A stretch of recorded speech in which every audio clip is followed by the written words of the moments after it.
السلام علیکم ګرانو دوستانو. غواړم چې نن بیا یو څو ترافیکي اشارې په پښتو ژبه ستاسو لپاره تقدیم کړم. خدای دې وکړي چې ستاسو خوښ شي. که چیرې تاسو زما ویډیوګانې خوښیږي نو زما ویډیو لاندې سبسکرایب کړئ. راځو نن په د اشارو په باب باندې اوس. دا یو اشاره ده چې تاسو ته معلومیږي. دا وخت سره و ژړ او زرغونه ټول خاموشه دي.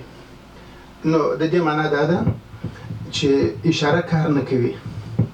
که ترافیکي اشارې یا څراغونه کار نه کوي، تاسو باید د متقاطع څلورلارې پر ځای د اصلي څلورلارې اصول عملي کړئ. د دې معنا دا ده چې په څلورلارې کې یو اصول موجود دي. هغه دا ته وایي رسته پر چپه.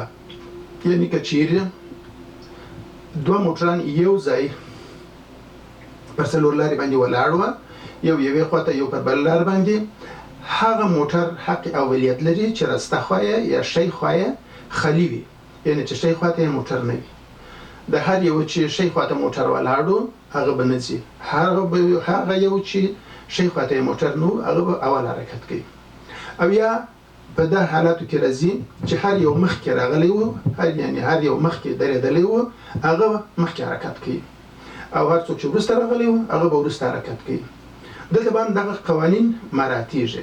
دې ته به انتظار نه باسي چې څه وخت اشاره شنه کېږي، ځکه چې دا اشاره خرابه ده او نه زرغونه کېږي.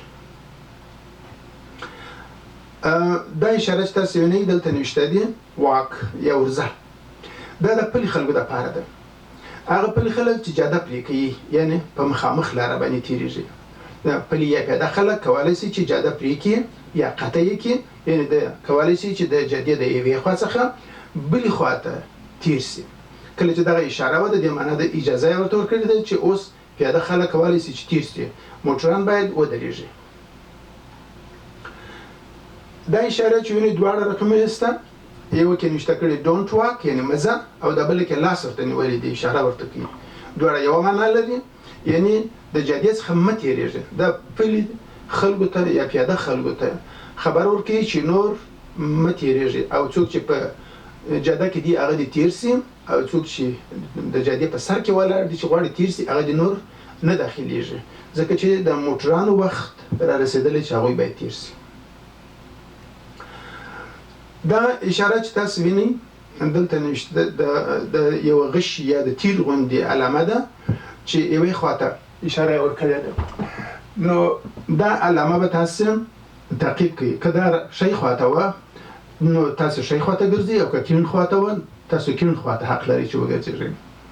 د دې معنا دا ده چې د دې زرغون غش یا تیر معنا دا ده چې ځه، خو تاسو کولی شئ چې د غشي په لور وګرځېږئ، خو ډېر به پلي کسانو، بایسکلونو او نورو ارادو ته پام ساتئ چې لا تر اوسه په جاده کې پاته وي.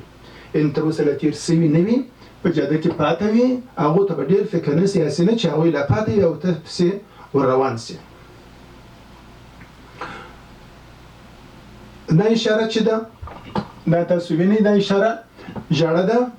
دا ژړه اشاره د تیر او یا د غشي سره چې دا اشاره ده چې هرې خواته وه، که شی خواته وه که کیڼ خواته وه.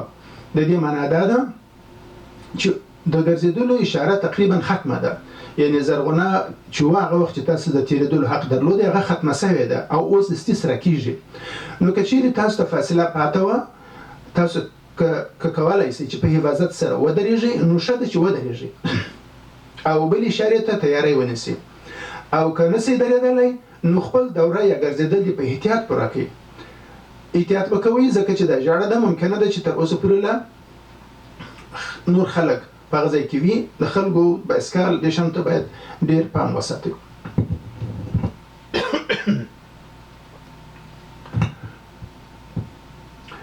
دا اشاره چې تاسو وینئ دا ځای کې دا اشاره بلبل کوي، سترګه کوي.